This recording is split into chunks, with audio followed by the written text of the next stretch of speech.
Amanda Parker turned off her alarm at exactly 7 o'clock on a harsh winter morning, just as she always did. It was still dark outside, and the February morning in Michigan was mercilessly cold. She got up carefully so as not to disturb Brian sleeping beside her. Her husband, a senior engineer, had been working late the night before on an urgent code fix. "Looks like another long day ahead," Amanda sighed softly as she quietly left the bedroom. Walking down the hallway, she paused at Emma's door.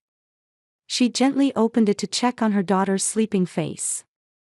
7-year-old Emma was still sound asleep, clutching her doll. Amanda smiled at that innocent sleeping face and quietly closed the door. When she went downstairs, Betty was already in the kitchen. Her mother-in-law was already perfectly groomed and brewing coffee. "Good morning, Amanda," Betty said in a polite voice. "I've made coffee for you." "Thank you, Betty," Amanda replied, making an effort to sound cheerful. Ever since Betty had moved in a year ago after losing her husband, the morning atmosphere in the house had contained a certain tension. Betty, a former high school teacher, excelled at playing the perfect mother-in-law. Neighbors envied Amanda, saying, "What a wonderful mother-in-law you have," but Amanda knew, beneath the surface lurked something cold. "Are you busy today too?" Betty asked, watching Amanda take a sip of coffee. "Yes, the quarterly financial deadline is approaching," Amanda replied. As a financial analyst at a large accounting firm, this time of year was especially busy for her. Betty just nodded slightly and said, "It's almost time for Emma to wake up. I'll wake her and prepare breakfast." "Thank you," Amanda said, though she couldn't help feeling uneasy. Lately, something had been off about Emma. Her daughter, who used to be so lively in the mornings, had become strangely quiet over the past few weeks, especially when around her grandmother. When Amanda returned after showering and changing into her work clothes, Emma was already at the table. But her usual smile was gone, she was just silently stirring her cereal. "Good morning, Emma," Amanda kissed the top of her daughter's head. "Did you sleep well?" Emma just nodded slightly, refusing to make eye contact. "Answer properly, Emma," Betty said in a stern voice. "Your mother is asking you a question." "Yes, I slept well," Emma mumbled in a small voice. Amanda placed her hand gently on her daughter's shoulder and asked, "What are you planning to do today?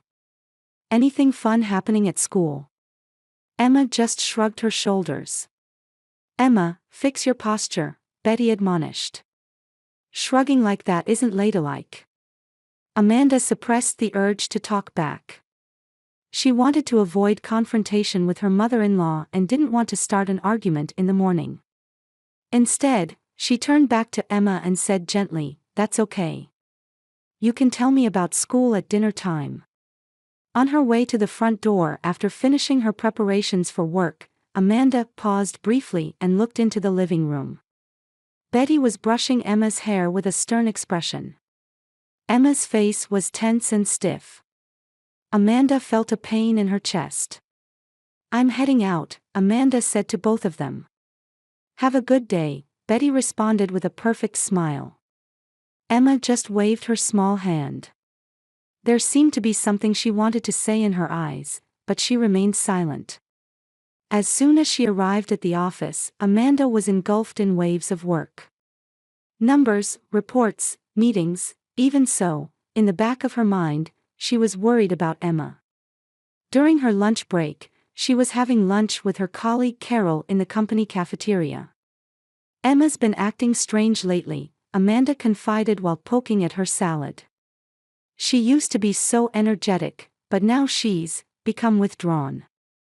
Carol nodded understandingly. "Did something happen? Is she being bullied at school?" "I don't know," Amanda shrugged. "When I ask her, she just says nothing." "Kids can be like that sometimes," Carol said. "But maybe, could your mother-in-law have something to do with it?" Amanda was at a loss for words. She had suspected the same thing herself but was afraid to voice it. "Betty, plays the perfect mother-in-law on the surface. But when she's around, the atmosphere in the house gets heavy. I don't have any evidence. Amanda continued. And if I tell Brian, he'll probably just say, respect my mother. Brian was a wonderful husband, but when it came to his mother, he was blind. Betty always played the role of the caring mother and ideal grandmother in front of her son, and Brian never questioned it. That's tough, Carol said sympathetically. But if you're concerned about Emma's changes, you need to find the cause. Amanda nodded. Yes, I'll keep an eye on things a bit longer. Later that afternoon, Amanda's cell phone rang. It was from Emma's school. Mrs. Parker, Emma is in the nurse's office. She doesn't have a fever, but she says she's not feeling well. Amanda became worried and replied, I'll come get her right away. After getting permission to leave early from her boss, she rushed to the school. When she arrived at the nurse's office, Emma was lying on the bed. Her color wasn't bad, but her eyes showed signs of fatigue. What's wrong, Emma? Amanda sat next to her daughter and placed her hand on her forehead. Emma remained silent for a while but eventually said in a small voice, Mom, I just wanted to come home. Amanda hugged her daughter. It's okay. Let's go home together.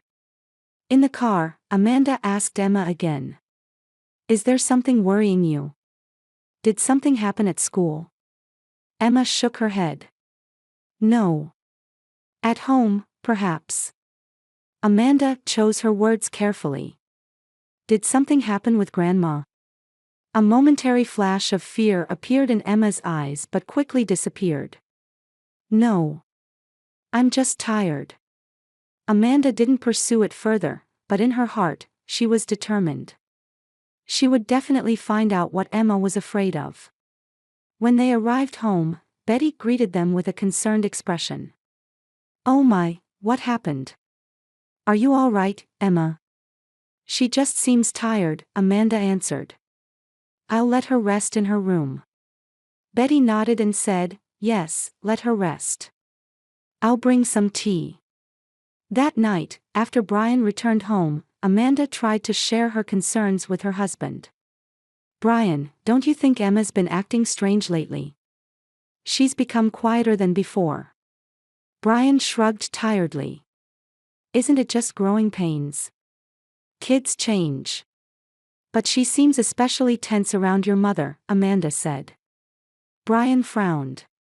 Are you suggesting there's something wrong with my mother? Amanda chose her words carefully as she spoke.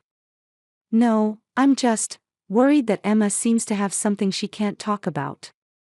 You sound like you're suspicious of my mother. Brian's voice had a defensive tone.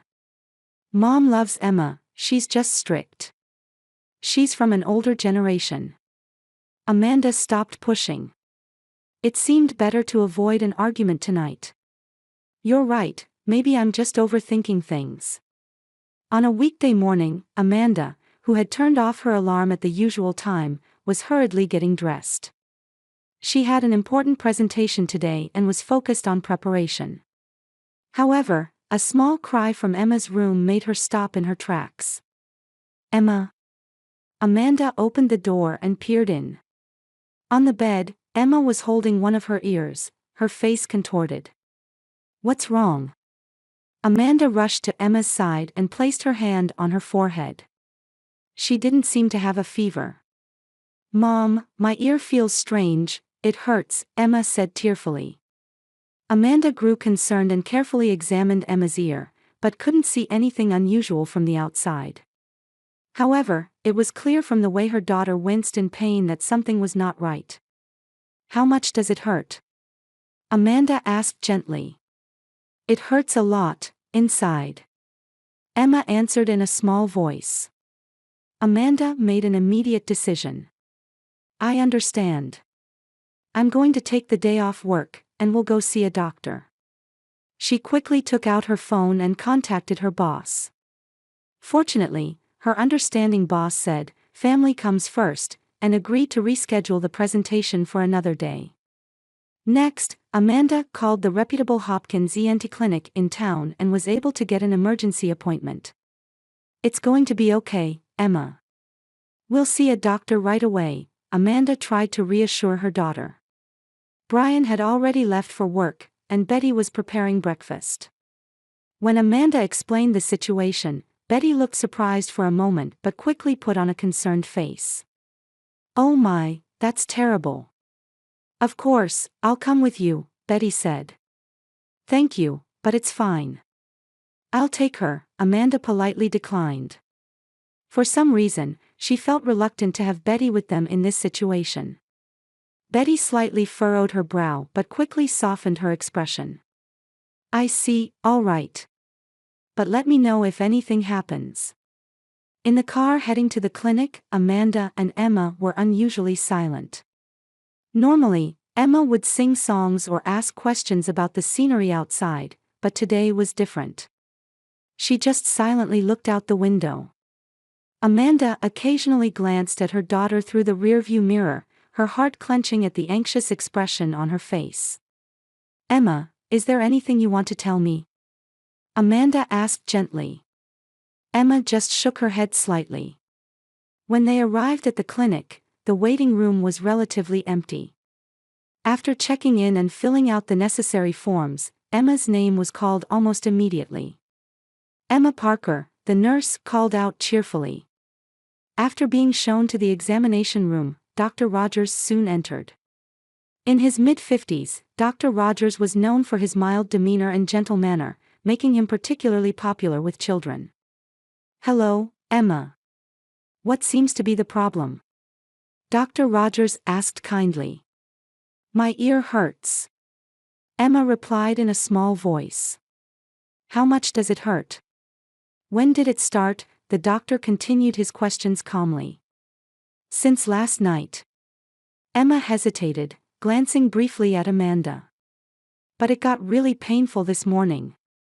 Dr. Rogers nodded and said, "I understand, let's take a look," as he took out an otoscope. He began carefully examining Emma's ear. During this time, Amanda held her daughter's hand, trying to comfort her. She could feel Emma's small hand trembling in hers. "Let's take a closer look," Dr. Rogers said, taking out a special camera. "With this, we can see inside your ear on the screen. It won't hurt, Emma." Emma obeyed the doctor's instructions without fear. Dr. Rogers pointed the camera into Emma's ear, and the inside of her ear appeared on the monitor. Amanda was watching the monitor but, lacking medical knowledge, couldn't tell what was normal and what wasn't. However, she suddenly noticed Dr. Rogers's expression change. He frowned and stared intently at the monitor. "Is something wrong?" Amanda asked anxiously.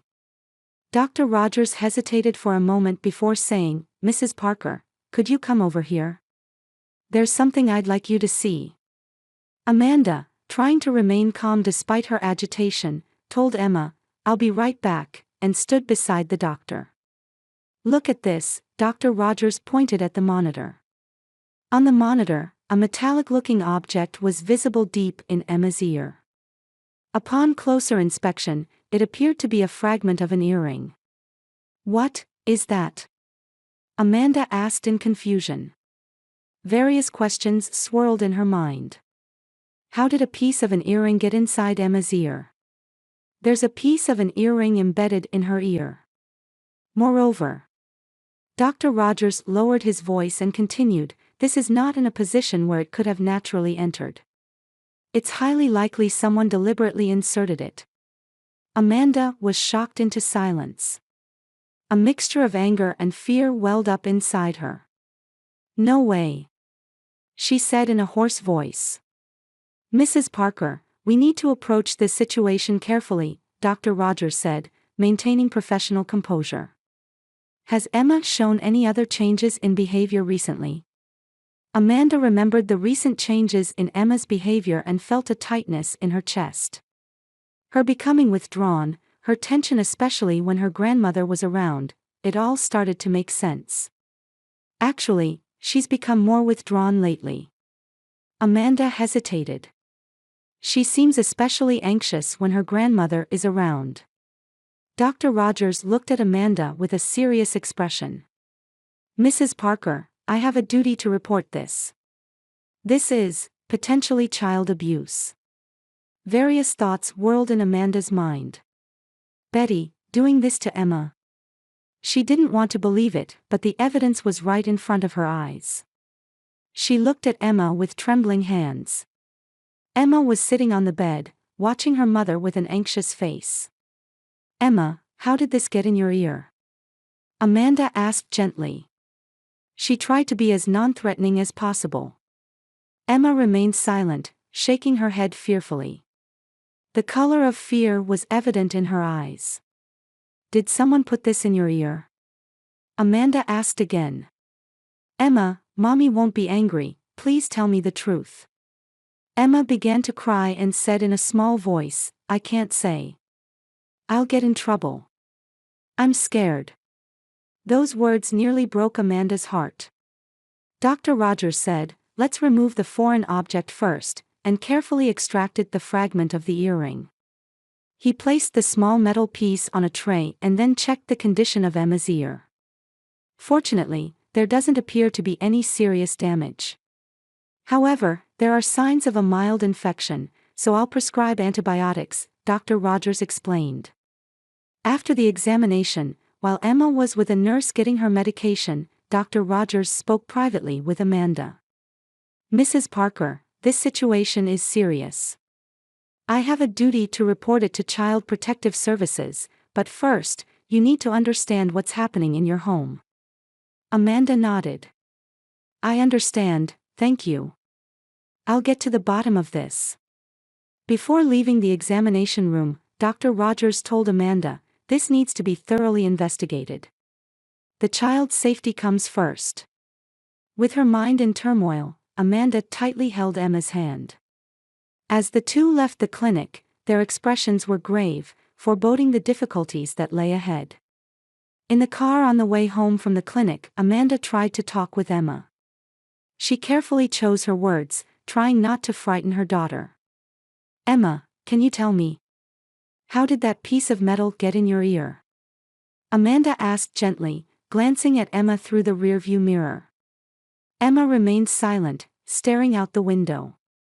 She was drawing patterns on the glass with her small finger. Did someone do this? Emma, if someone was mean to you, Mommy will protect you, Amanda coaxed gently. Mommy won't be angry. I just want to know. Emma sighed softly and, after a long silence, whispered, I can't say. I promised. Amanda felt a pang in her heart. Someone was making Emma keep quiet. Betty's image flashed in her mind, but she had no concrete evidence. She needed proof. What kind of promise? Amanda was about to ask, but Emma seemed to have already closed the conversation. She looked back out the window and maintained her silence. When they arrived home, Betty greeted them at the door.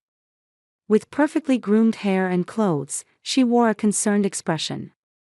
How did it go? What happened? Betty asked Amanda as soon as they crossed the threshold. Emma has inflammation in her ear, and they prescribed medicine, Amanda replied without going into detail. Somehow, she felt reluctant to tell Betty everything. She decided to follow her instincts. Oh, that's terrible, Betty tried to place her hand on Emma's head, but Emma flinched slightly. Betty seemed to notice but said nothing. Emma, go rest in your room for a bit, Amanda told her daughter. I'll bring your medicine later. Emma silently went up the stairs. Watching that small back, Amanda strengthened her resolve. Tonight, when Brian came home, she would tell him everything.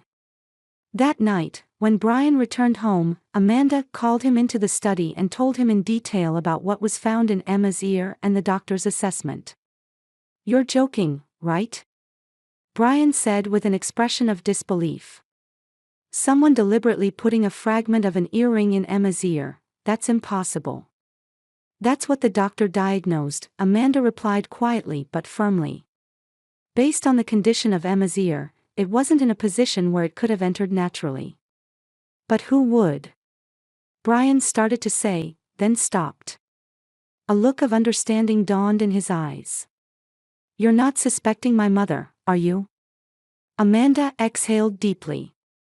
I'm not saying anything. But think about it, Brian. Emma's recent behavior, how tense she is especially around her grandmother. It's impossible that Mom would hurt Emma. Brian raised his voice. She might be strict, but she loves her granddaughter. There's no way she would do something so terrible. Amanda was disappointed by Brian's reaction, but it was what she had expected. She spent a sleepless night, continuously thinking about how to reveal the truth. The next morning, after dropping Emma off at school, Amanda made plans to leave work early. She asked her colleague Carol to cover the afternoon meeting. Are you okay? Did something happen? Carol asked with concern. It's about Emma, there's something I need to investigate, Amanda answered briefly. She couldn't share the details, but Carol seemed to sense from her friend's intuition that it was a serious matter. I understand. I'll take care of everything, so do what you need to do, Carol said firmly. Amanda first went to Emma's school and met with her teacher, Mrs. Johnson. Have you noticed any changes in Emma? Does she show signs of being threatened by someone? Amanda asked frankly.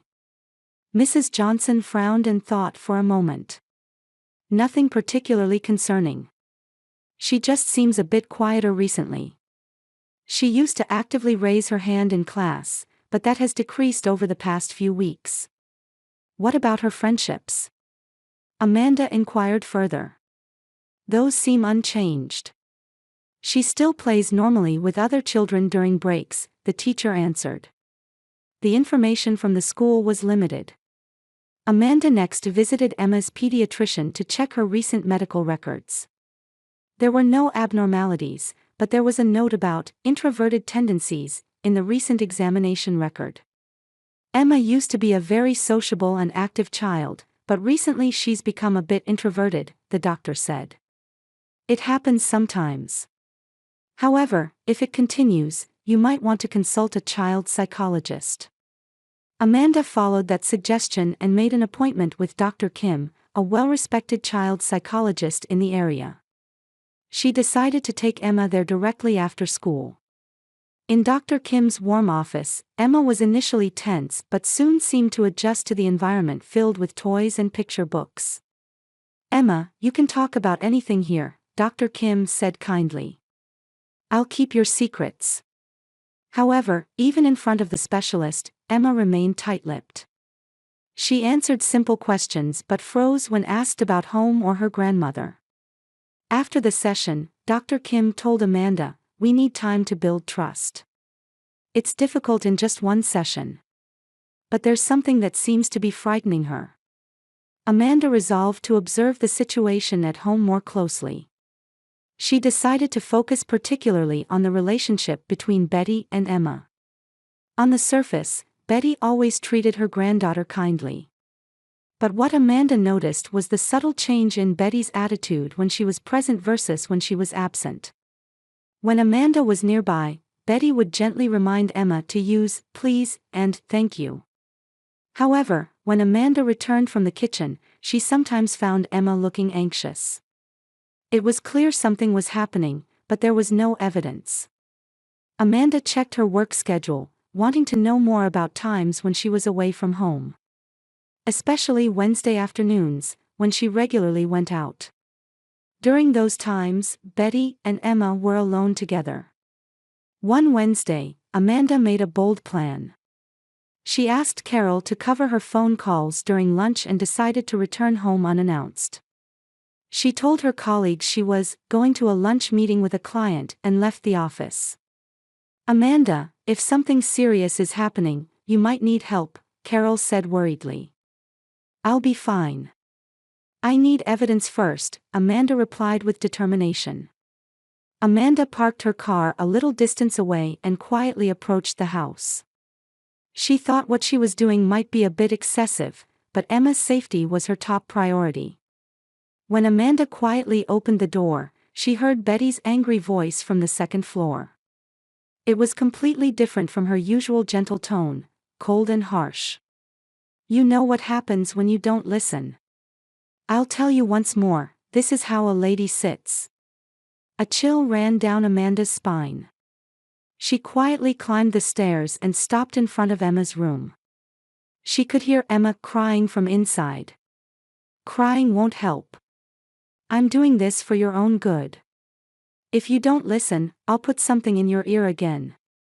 Amanda froze in shock. The moment her worst suspicions turned to certainty.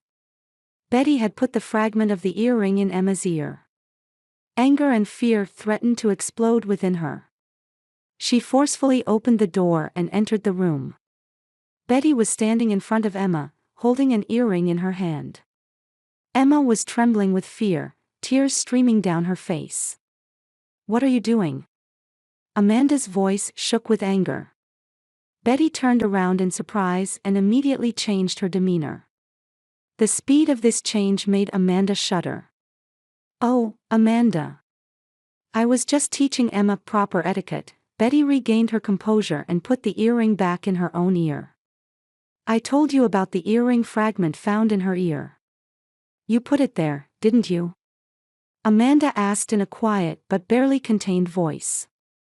Betty's face changed color, and she denied it, saying, "What are you talking about?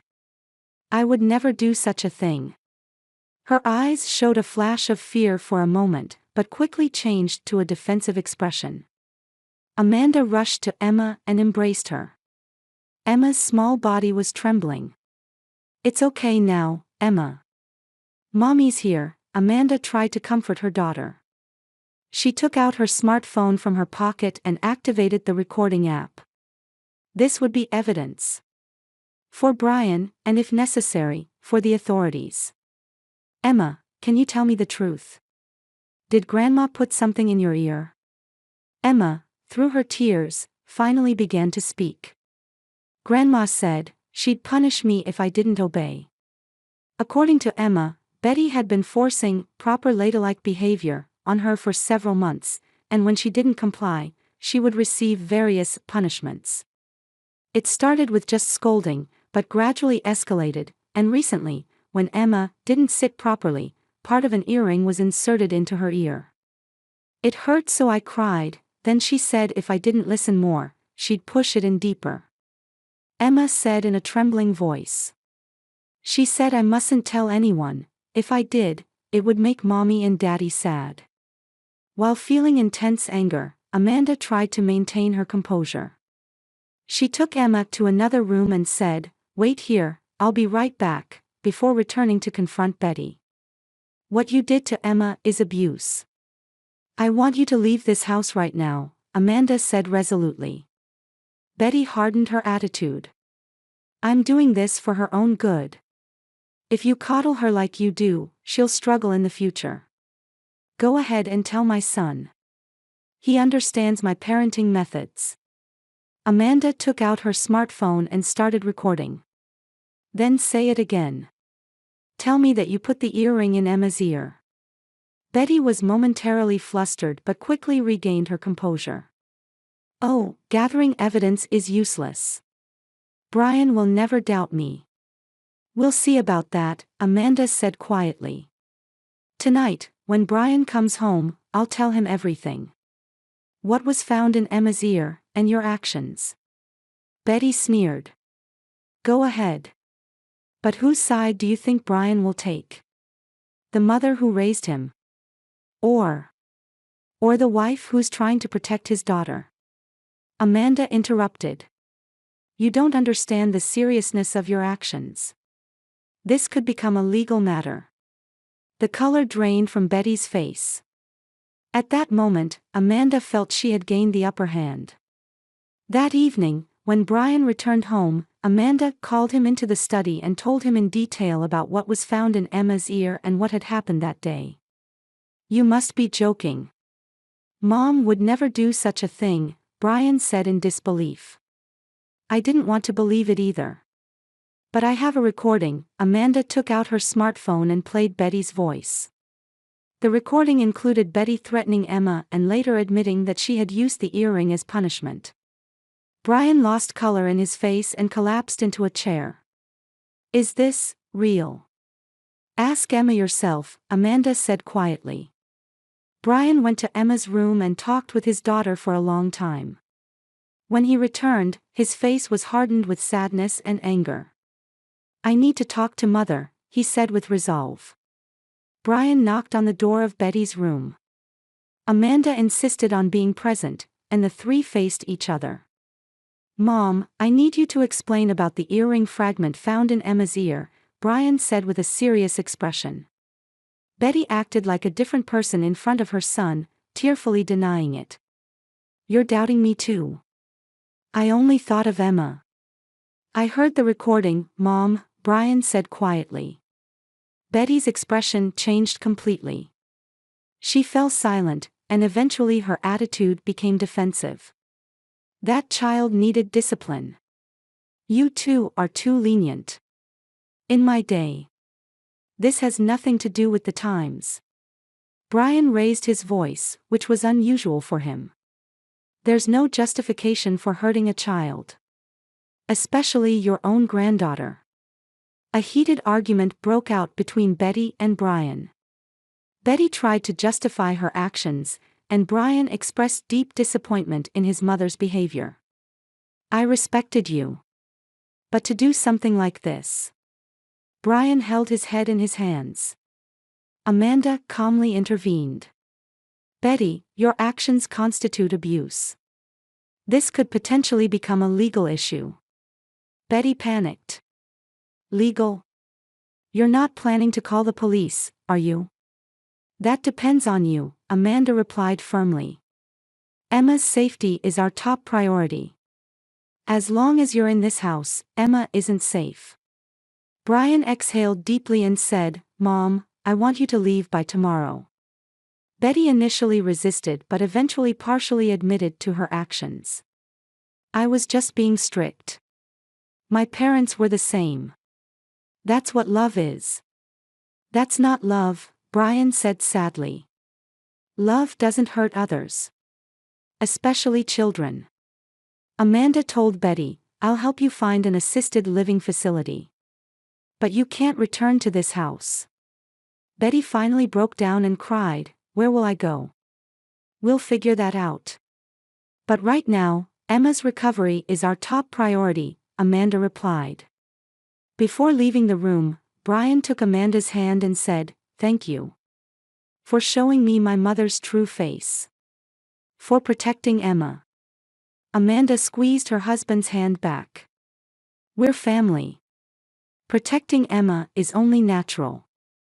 That night, Amanda and Brian went to Emma's room and told her, "Everything's going to be okay now.